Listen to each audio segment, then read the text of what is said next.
nonfiction and STEM fans. This is Kirsten Larson. I'm the author of Woodwire Wings, Emma, Lily, and Todd Invents an Airplane, here with another nonfiction or STEM book review.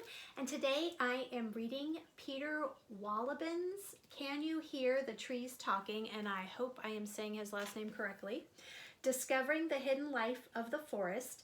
This is a young reader's edition of an adult book called The Hidden Life of Trees, and so I'm always curious to see how books like this will be adapted for younger readers. This one is perfect for middle grade, and I love this book. It's really what I would call browsable nonfiction, which means you can pick it up and gobble it in small bites. There are different chapters focused on different topics like how trees work, growing up in the forest, friends and enemies in the forest. And I love the fact that it has so many text features, which I'm going to show you in just a minute. But this book starts with a little author's note, which I think is perfect because it really starts to get kids interested in the whole idea of the forest. So I'm going to read you just a snippet. It says, "Let's go on a journey of discovery." Peter talks about how he's been leading kids in the forest on journeys of discovery for many years.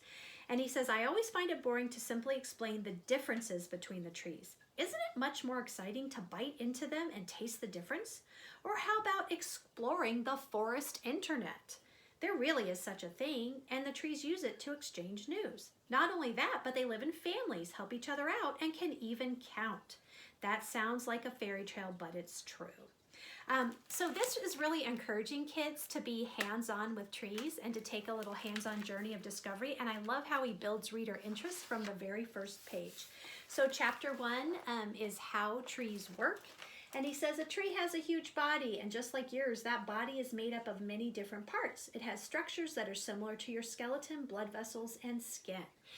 So this is scaffolding, right? This is helping a reader learn about a new concept by likening it to something that the child reader's familiar with. And he does such an excellent job of connecting reader experiences with this whole new idea of the trees. And here's what I mean about text features. So you'll see lots of pictures with captions. There are little quizzes. For example, this one says, which tree has more leaves or needles, spruce or beech? There are little sidebars that show trees in different environments. And each section has these look features and quizzes. So if you want to just pick up a book, you know, you can just today, you might just want to read about how trees breathe. Tomorrow, you might want to just read about how trees drink. So readers can just sort of leaf through the book and read whatever catches their eye, which is always the benefit of browsable nonfiction. So this is an excellent book. I have to admit there's a lot I learned about trees that I didn't know before, including the tree internet. So I'm highly recommending Can You Hear the Trees Talking? Discovering the Hidden Life of the Forest by Peter Wohlleben.